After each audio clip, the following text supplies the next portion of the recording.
Now, at the same time, our democracy is at risk when we talk nationally. What is your prescription for helping the city from within? I mean, it is the subject of constant attack segments on conservative media.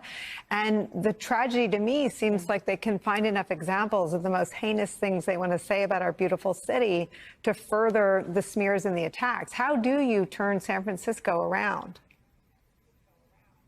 Well, let me just say that these attacks are not unusual from the right. We have the New York Times having a field day about one thing or another in San Francisco, and we wonder about them, too. But nonetheless, the fact is we do have an isolated situation in the downtown San Francisco, in the Tenderloin District and the rest.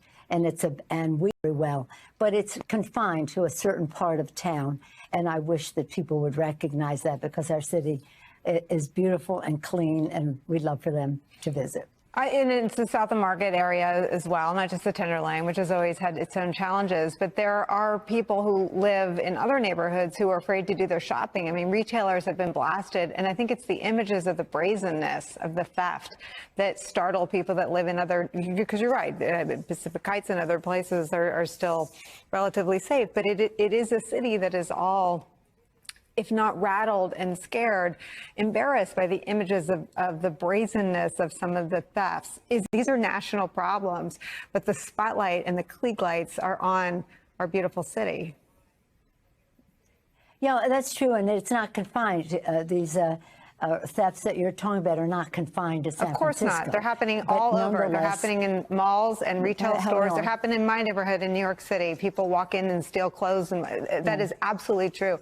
But the scrutiny seems especially harsh and in some instances distorted.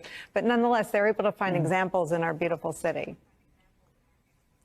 Well, it is, I take issue with your saying, except in the Pacific Heights or something. Yeah. There are issues there as well. Your husband was brutally attacked. This crime is indiscriminate. Yeah, right, it's indiscriminate. Responsibility to save our democracy, which we all have, to protect and defend. That's the oath we take.